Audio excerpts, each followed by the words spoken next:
Dalam rangka mendukung penyelenggaraan penyuluhan pertanian di daerah, Badan Penyuluhan dan Pengembangan SDM Pertanian melalui Pusat Penyuluhan Pertanian telah mengalokasikan dana kepada Satker Pelaksana Dana Dekonsentrasi Penyelenggaraan Penyuluhan Pertanian Dinas Tanaman Pangan dan Hortikultura Provinsi Kalimantan Barat dengan DIPA nomor SP DIPA 018-1013-418013/2023 tanggal 24 November 2022.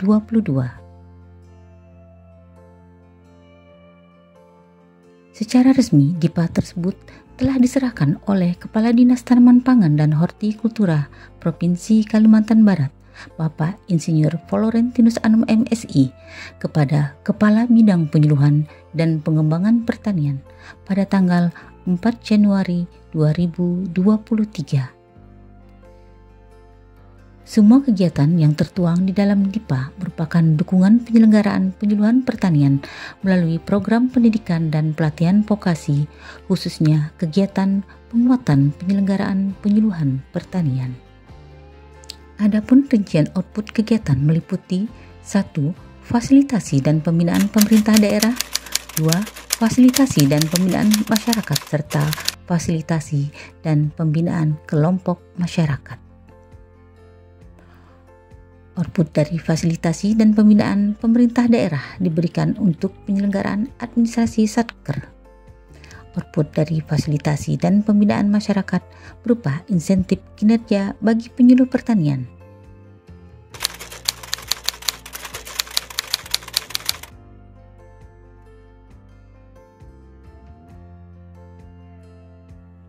Berikut adalah testimoni penerima manfaat BOP.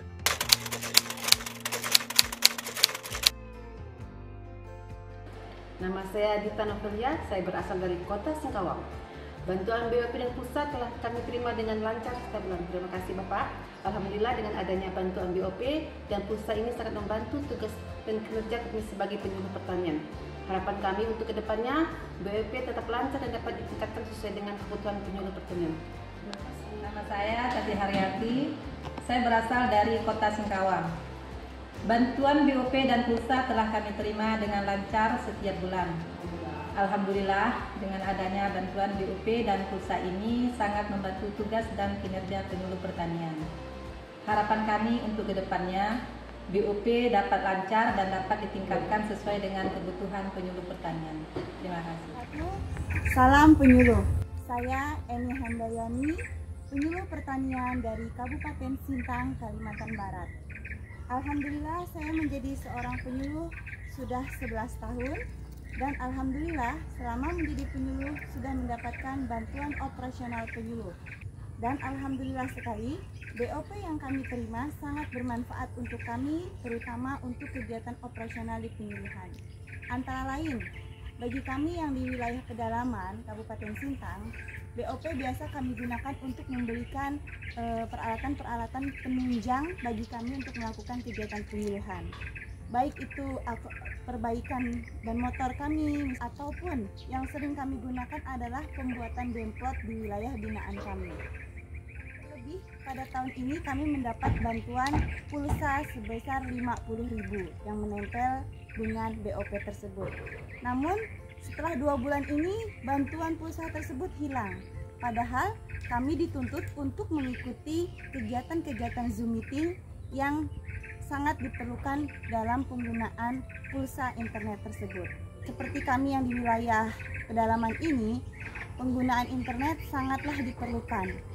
Dan untuk nominal bantuan internet yang hanya 50.000 ini sangatlah minim sekali. Karena kami di wilayah sini sinyalnya susah sehingga kami harus memasang wifi dengan nominal yang tidak seperti itu. Perkenalkan, nama saya Uku Suryana. Berangkatnya ke situ lagi di mana WKPP kita terlalu jauh dari ibu kota kabupaten. Ditambah BOP 400.000 nilainya, tetapi untuk nilai barang saat ini tidak mencukupi begitu. Walaupun kita selalu dibantu swadaya. Kenapa? Penyuluh rata-rata saat ini membina 4 desa. Jadi kalau 4 desa tidak cukup. Jadi yang dilakukan untuk yang dari BOP, yang dari pusat itu satu kelompok saja, begitu. Dan untuk uang pulsa yang sangat membantu, terima kasih. Walaupun kadang-kadang kita di tempat WKPP jauh daripada jangkauan internet, jadi sulit, hanya bisa diikuti oleh YouTube ataupun Instagram. Untuk administrasinya, pelaporannya cukup ribet gitu. Jadi mohonlah disederhanakan begitu. Terima kasih.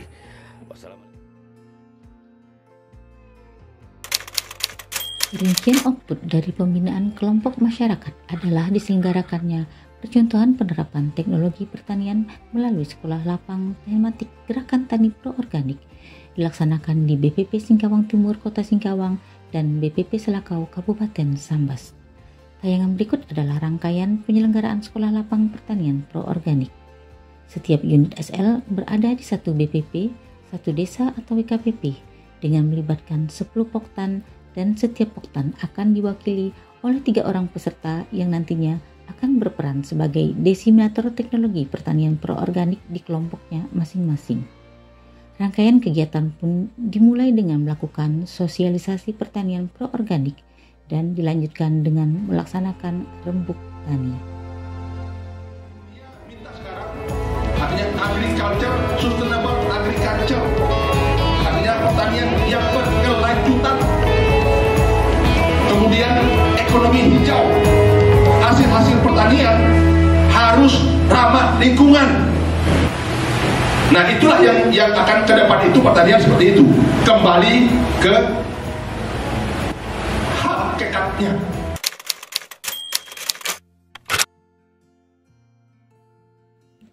Sesuai juklak pelaksanaan SL Dana Dekonsentrasi tahun anggaran 2023, berikut napak tilas pelaksanaan pembelajaran teknologi pertanian pro organik di lapangan. Teknologi yang disampaikan pada 4 kali pertemuan pembelajaran difokuskan kepada 4 materi pokok antara lain. 1. Pembuatan pupuk organik padat dan cair. 2. Pembuatan pupuk hayati dengan menggunakan mikroorganisme lokal atau MOL. 3. Pembuatan pembenah tanah dengan biochar dengan memanfaatkan sekam padi, dan terakhir adalah pembuatan pestisida alami.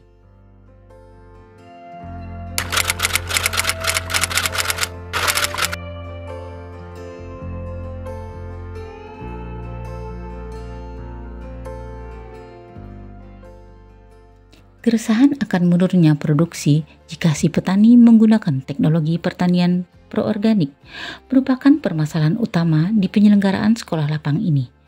Namun, berkat kepiawaian penyuluh pertanian di wilayah kerja BPP tersebut dalam mengajak petani belajar dari permasalahan di lapangan dan menjawab permasalahan selama masa pertanaman, semakin memacu semangat petani untuk menggali dan mengembangkan kemampuan untuk membuat teknologi pertanian organik dengan mengangkat kearifan lokal yang ada. Keraguan petani itu pun terjawab sudah pada saat pengambilan ubinan. Dapat dilihat bahwa teknologi pertanian organik pun tak kalah dengan teknologi pertanian anorganik. Berikut ini testimoni pada petani peserta SL.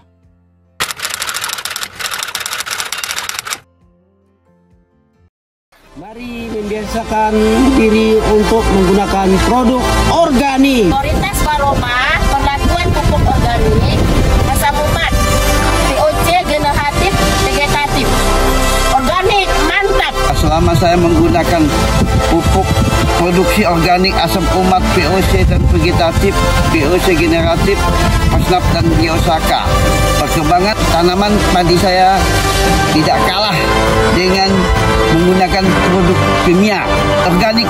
Oke. Selama menggunakan produk organik, biaya yang dikeluarkan sendiri hasil tidak jauh berbeda dengan produknya. Mari berorganik, mantap. Mari menggunakan pupuk organik secara bertahap.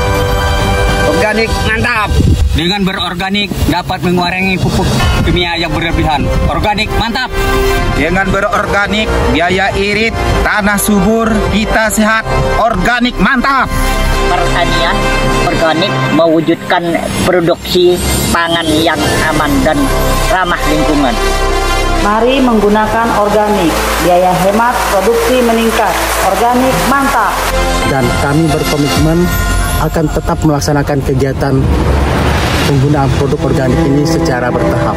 Organik mantap.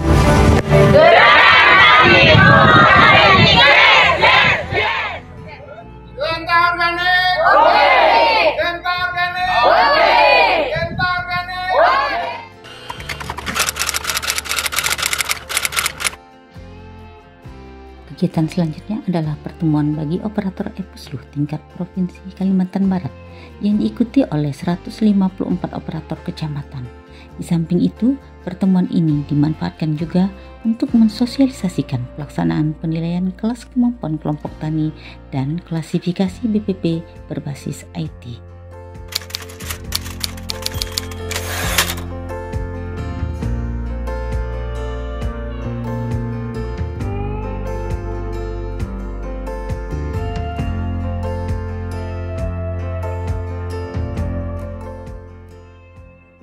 Dan dilanjutkan dengan Bimtek, Gerakan Pertanian Perorganik bagi penyuluh dan petani tingkat Provinsi Kalimantan Barat.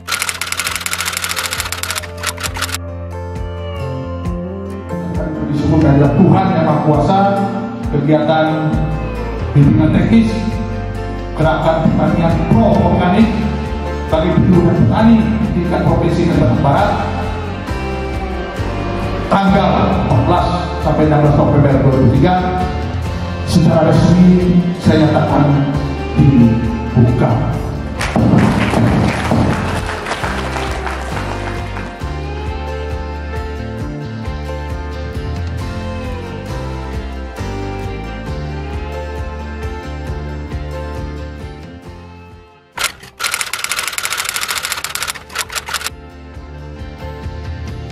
Demikian yang dapat disampaikan. Terima kasih semua dan semoga bermanfaat.